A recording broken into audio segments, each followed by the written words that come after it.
so good to see Welcome you. to Venice, California. Thank Great you. to see you. I mean, you brought the sunshine. I think you brought the sunshine. It's so It's a beautiful day out here.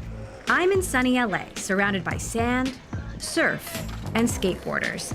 It may be far from the mega campuses of Silicon Valley, but it's where Evan Spiegel, the co-founder and CEO of Snap, feels most at home. 10 million people walk the boardwalk every single year, and I think for us, that was so special because all these people from all over the world were walking by our office every single day. We had a big ghost logo out front. Yep. You may know Snap as the popular messaging app made for sending disappearing photos and videos. Some people can't handle success. I can. That had a meteoric rise with Spiegel at its helm. Snapchat always starts with a snap. These days, he's grown up, still in founder mode, and trying to stay competitive in the ever-changing world of social media. To do that, Spiegel's doubling down on consumer hardware and going head-to-head with giants like Google, Meta, and Apple in the race to bring augmented reality to the masses. I think for us, it's really about this transition from a screen-based way of interacting with computers to interacting with computers in the real world through augmented reality. That this is going to be one of the biggest and most profound shifts in computing. These are trillion-dollar companies, though, and Snap is a multi-billion-dollar company. A baby company. A baby company. So he's on a quest and having some fun along the way. I don't know where these arrows are going, but... Oh, there we go. So we're looking at the future, literally, right now. Is that what we're doing? Feels like it.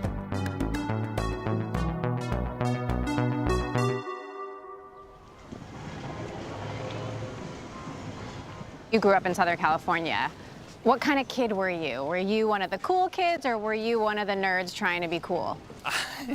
You know, I think my wife always says it's cool to be uncool. So I definitely was not one of the cool kids. You know, I grew up and my parents didn't let me watch TV at all. Oh, really? So I was very into reading. It's okay to be a nerd. I was totally a nerd. I think we turned out okay. I saw that you were really interested in graphic design early on. How did that sort of shape your approach? I think for me it was that intersection of being able to express myself through art, but to do it with the computer and to use these really, really powerful tools that made me feel like anything was possible. And then later on, that sort of prompted me to build my own computer and to pursue ultimately product design in college. What was it that made you say, I need to drop out? Like, I need to do this? I was standing in the back of this machining class, and at that time, we were signing the documents. We were waiting for our venture investors, Lightspeed, to fund, and I was refreshing the Wells Fargo app in the back of the class, saw the $485,000 hit, walked up to my teacher, Craig, and just said, you know what, I'm so sorry, I'm gonna have to drop this class. But I went back and finished that class with Craig many years later. When Snapchat debuted in 2011, social media looked a little different. MySpace was on its way out, Facebook and Twitter were huge, and Instagram had just launched. The startup economy was booming. At the time, it would take like a minute to send a photo, which was just crazy. So we invented a way to send photos really, really quickly. People were starting to use it to talk, so we renamed it Snapchat. We added captions and drawing and all the fun creative tools people use. Within a few years, Snapchat was rising in popularity. That is rainbow vomit. Stirring up its share of controversy and catching the attention of Silicon Valley. I remember the first time I saw Snapchat in the wild. We were at an ice cream parlor, and there was this crowd of kids in front of us, and they all had their phones up, and I was like, oh, they're taking pictures of the ice cream? And my husband whispered, they're Snapchatting. And I was like, oh, this is becoming a thing. Like, it was really a moment. Teens everywhere believe they're sending their own self-destructing messages online with an app called Snapchat. Was there sort of an inflection point where you felt like things really took off? Snapchat changed people's relationship with photos and made them about communicating. And it turns out people communicate way more than they save things. And so there was a moment in time when we realized that the number of photos people were taking and sending on Snapchat eclipsed the total number of normal photos people were taking on the world, out in the world with their smartphones. And I think that was really the moment that we realized there had been this huge shift, that like the majority use case or the primary use case for cameras was communicating, not saving things. The rise of Snapchat also made Spiegel one of the youngest billionaires in the world by age 25. How did you manage having so much responsibility and money and fame at such a young age? What a great question. I felt really fortunate that I live in a place where my family is. So my family and my high school buddies, all my friends from school and from growing up are here in LA. My parents live, fortunately, they're still alive and live 10 minutes away. So I've got a really strong support network. What was your first I made it purchase? Oh my gosh, this is going to be so embarrassing. I was still living at my dad's house. My first purchase was a pre-owned Ferrari. I went to the Ferrari dealership and walked in. They must have looked at me like, what are you doing? I was like, oh, can I buy a car? And they're like, what? Yeah. So I came the next day, gave them the cashier's check, and I drove home. And my dad was very upset because, he's like, where are you going to park this thing? I mean, not in front of my house. Instead of settling in the Bay Area like most tech startups, Snapchat's first official office, that wasn't in Spiegel's dad's house, was in this small but iconic spot. Welcome to the Blue House. And just imagine there's a big ghost right out front, right there. So tourists would come by, snap photos with the ghost, and come up and knock on the door to get help with their account, too, and give feedback, which is always appreciated. So why a ghost? Well, in the beginning, the app was called Peekaboo, so it was Boo like a ghost, and I drew the little ghost in my dorm room. You drew it? Yeah, back in the day, it was holding a Polaroid, too, which was pretty cute, but we simplified it, got rid of the Polaroid, and now it's just the Snapchat ghost. You loved Venice, but Venice didn't always love you. I mean, there was quite a bit of backlash. There were people holding signs. Venice is a community, not a corporate campus. How did you handle that? It's definitely a lively environment, but we never anticipated that we would grow so quickly, and I think that did put some pressure on the community, and ultimately is part of the reason why we ended up moving to our campus in Santa Monica as the company sort of reached a different phase of growth. But those early days will always, be have a special place in my heart. As luck would have it, the current occupants of the Blue House were happy to let us in for a tour to relive the memories. Congrats on getting going. Thanks, yeah. Hopefully we can have some similar success to you guys. I have no doubt. This house is very lucky, I think. Hi, thanks for letting us crash your peaceful Venice morning. This is actually where we all sat when we decided to stay in Los Angeles, because that was a big debate at the time. Our investors were saying maybe move to the Bay Area and this kind of thing. We all sat here and kind of heard everyone's perspective, and everyone wanted to stay. I shared a desk here with one of our team members, Micah. We were playing footsie under the table sometimes. Oh my goodness, look at that. I mean, it's a pretty magical spot. Not bad for a first office. Not bad for a first office. Snap went public in 2017 and left its startup days behind. But no matter how much the company has changed, Spiegel has stayed committed to his vision. It's easy to forget because it's been so long now, but Snap popularized so many things that are just like a fact of social media today. Disappearing messages, stories, filters and lenses, even vertical video, location tags. What was it about you and Snap's culture that enabled that? Well, I think one of the things that was really unique is that we were mobile first. So we were one of the first services to start building mobile only. A lot of our competitors actually had started on the desktop and were migrating to mobile. But we had grown up with smartphones, and even things as simple as, back in the day when you would open your camera, you had to choose between photo or video. So we invented this button where you would tap to take a photo or press and hold for video. It's the same, of course, for stories. For vertical video, it was so obvious to us. I mean, all the video at the time was cut horizontally. So it was all about making things more human. Yeah, and easier to use, designed around the way that people live instead of forcing people to change the way they live to use technology. Snap has always made big waves for its size in Silicon Valley, inspiring copycats and sparking some rivalries along the way. Your LinkedIn says you're the VP of product at Meta. How do you really feel? Well, I wish that was my joke, because I get so much positive feedback on that one. One of the fun parts of being a designer is building stuff that lots of people use. But it's also meant that from the very early days, as we saw how the competitive landscape would play out, that we invested in technology that was highly differentiated, that was very, very difficult to copy, and that has platform characteristics. This is legend, but I want to hear it from you. Mark Zuckerberg famously offered $3 billion to buy you back in the day. Tell me about the journey of emotions there and what gave you the courage to say no.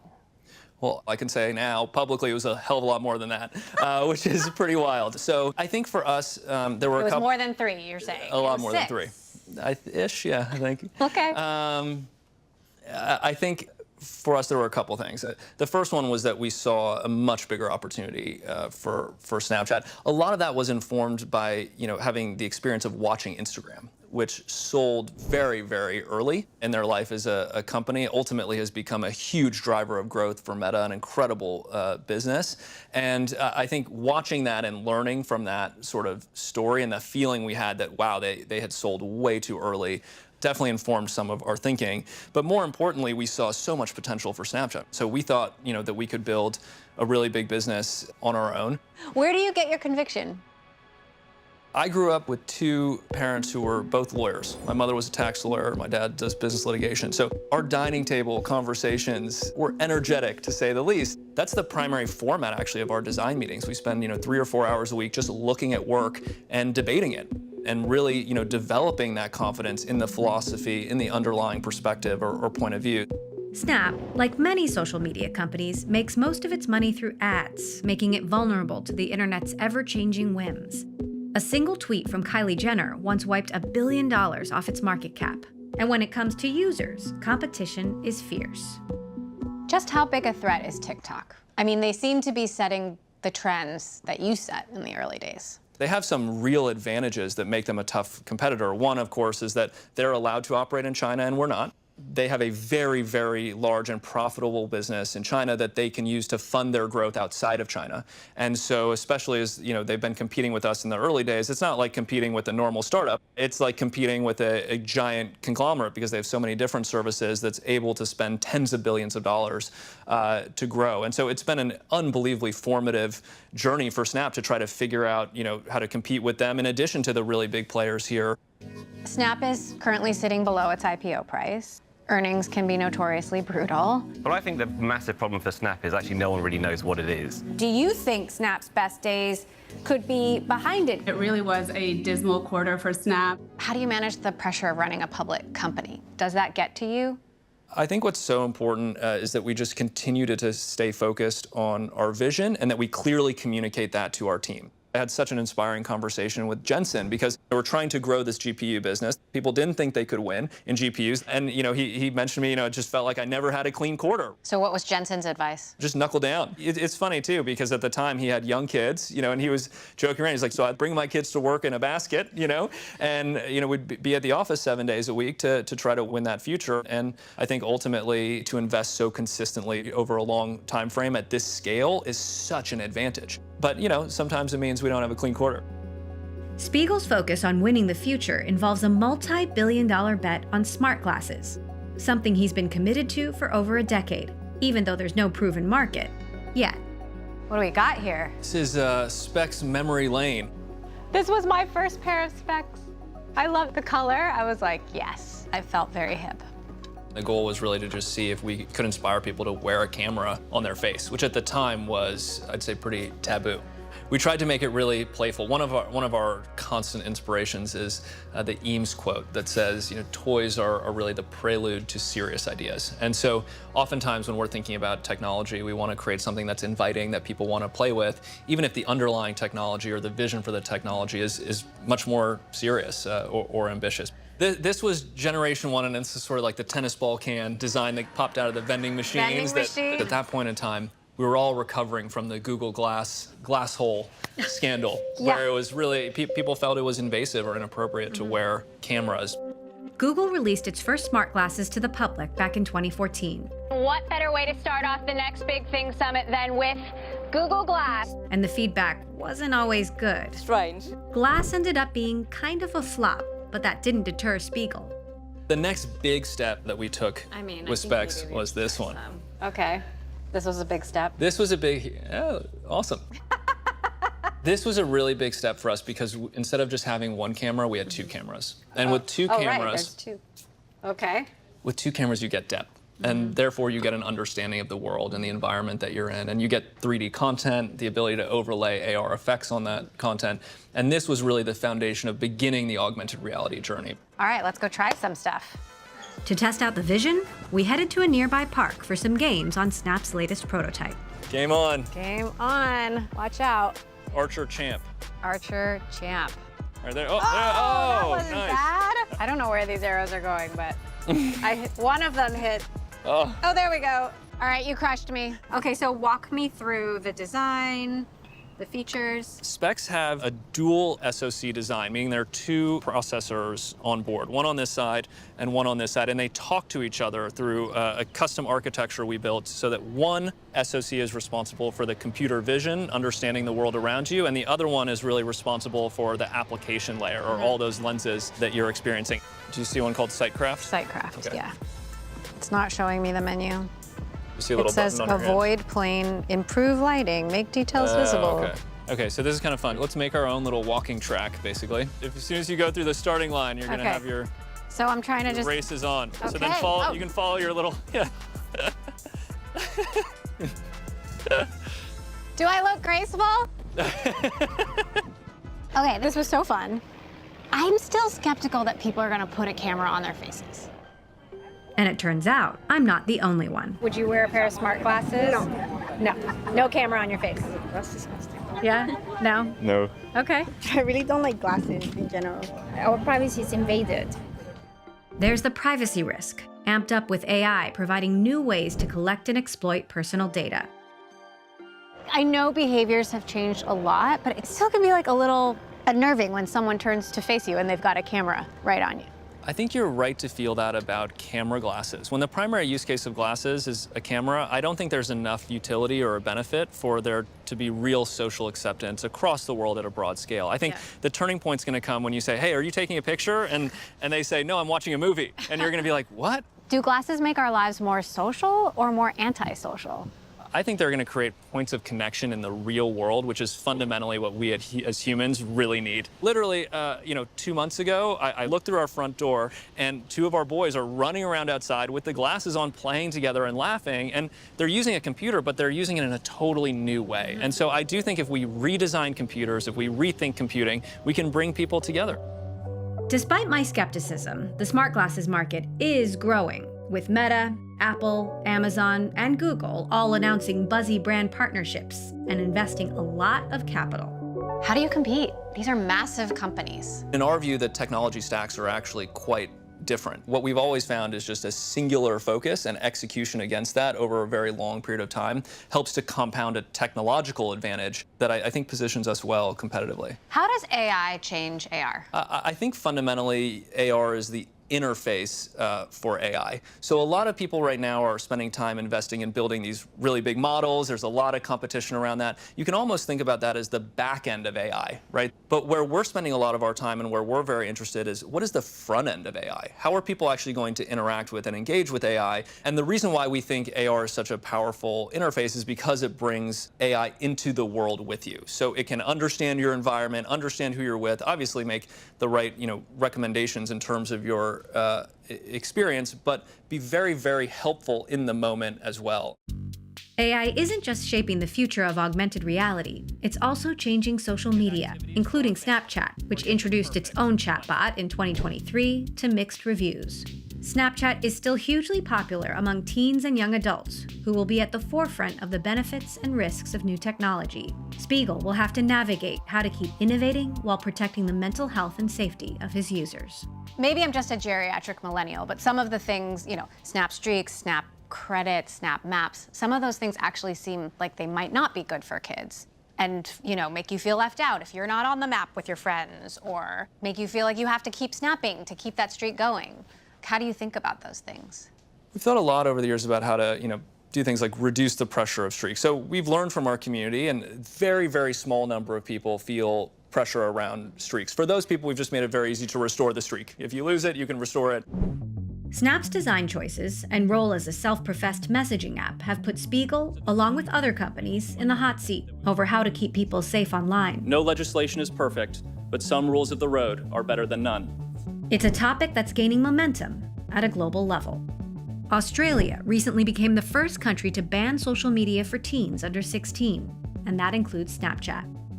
Would you say that safety and enforcement are treated with the same urgency inside the company as like design and engineering and growth and product? And what would prove that to an outside viewer? I would say at many points in time, it's had more urgency, because unless people can feel safe using our products, they're not going to feel comfortable expressing themselves or communicating with their friends. But I think, whether it's some recent Senate hearings or some of the cases and the legal discovery that's ongoing to understand what has Snap done, right and wrong, to respond to these crises, over time the public will build a lot of confidence in our response. Kids are using Snap and other apps to send nude photos of themselves to other kids.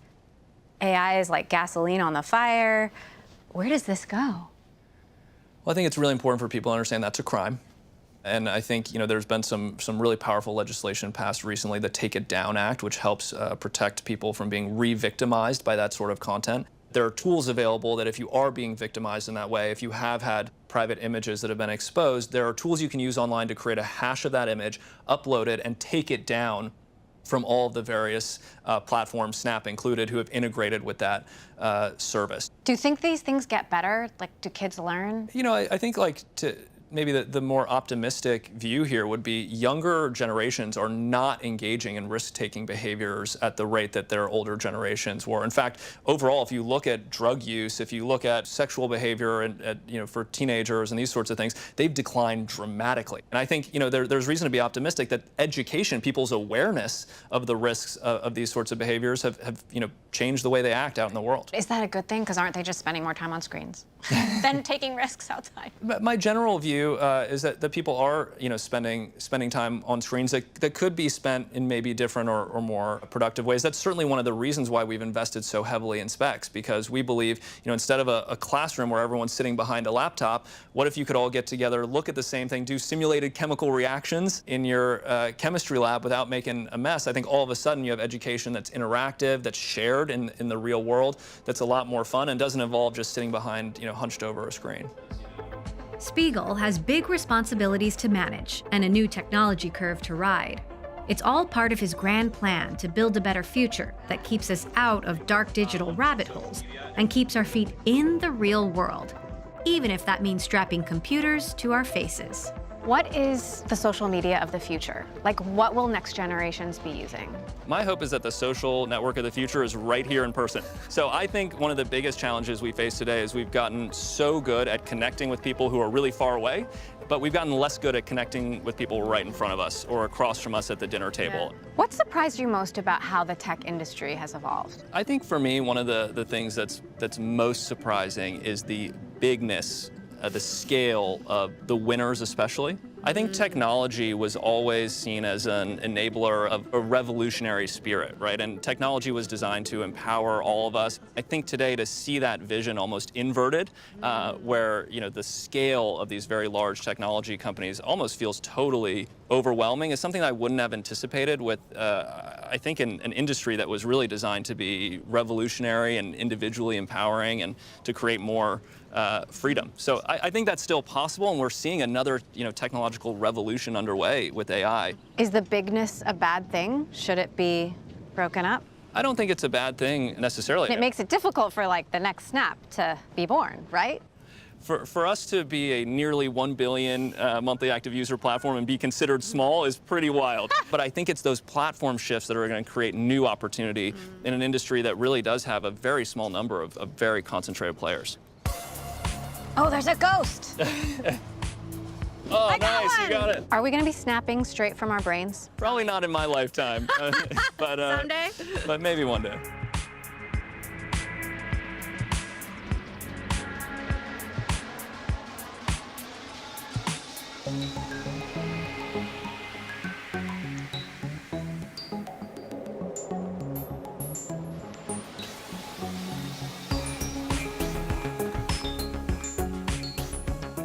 Ooh, nice. Ooh, you're bald. I mean, it's that's good for not the bad. bodybuilder scene. Yeah, yeah.